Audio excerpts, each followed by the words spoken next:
The poor girl asked the single dad for his leftovers, but his reaction stunned her. Hook, sometimes. The most powerful moments in life happen in the most ordinary places: a parking lot, a park bench, or in this case, a small diner on a rainy Tuesday afternoon. What started as a simple meal between a father and his son turned into something neither of them would ever forget. And it all began when a little girl, no older than 8, walked up to their table with trembling hands and asked for whatever they didn't finish. What happened next didn't just change her day, it changed everything. Subscribe out. Before we dive in, if stories like this move your heart the way they move ours, please subscribe to Heartfelt Moments, give this video a thumbs up, and drop a comment below, telling us about a time someone's kindness surprised you. Your stories matter to us, and they matter to this community. Main story: Marcus Webb was a man who carried a lot. At 34, he was raising his 7-year-old son, Eli, completely on his own. His wife had passed away 2 years earlier after a sudden illness, and since then, every single day had been both a struggle and a quiet act of survival. He worked double shifts at an auto repair shop during the week, and picked up delivery driving on weekends just to keep the lights on and food in the fridge. Life wasn't easy, but Marcus never complained, not once, because every morning he woke up to Eli's smile, and that was enough. On this particular rainy Tuesday, Marcus had just finished a long morning shift, and decided to treat Eli to lunch at a small diner called Rosie's, just off the main road in their neighborhood. It wasn't fancy: sticky menus, mismatched chairs, and a jukebox that only played songs from the 80s.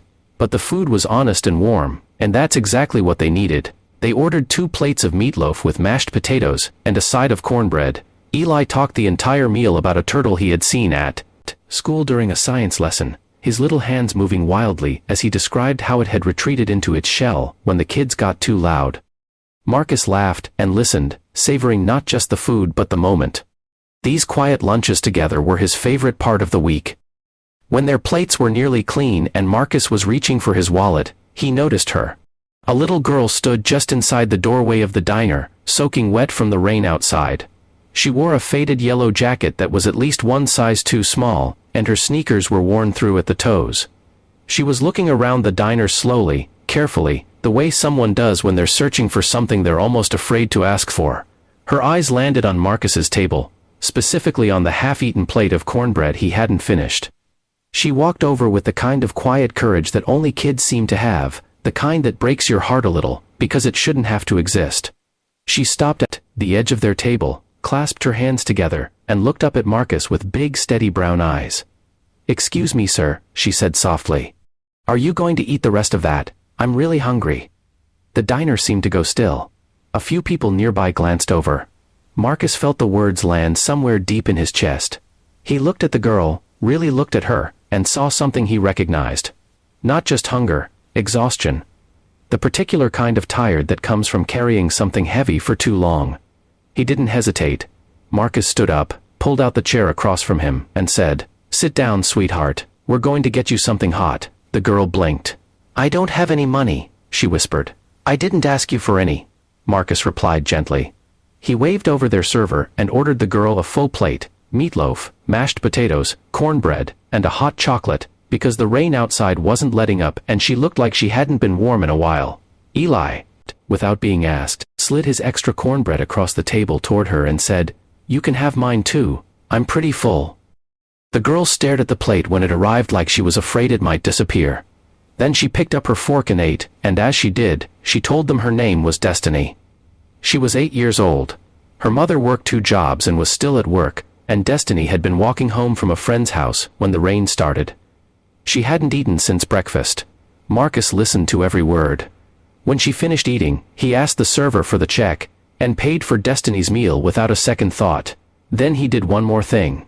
He asked the server if they could pack up a small bag of extras. More cornbread, a slice of pie, a container of soup, things Destiny could bring home to her mother. When the bag was ready, Marcus handed it to Destiny, and knelt down so he was at her eye level. "You never have to be afraid to ask for help," he said quietly.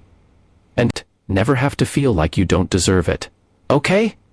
Destiny nodded slowly. Then she did something that made the whole diner go quiet again. She wrapped both arms around Marcus's neck and hugged him the way only a child can. Completely, without reservation, holding nothing back.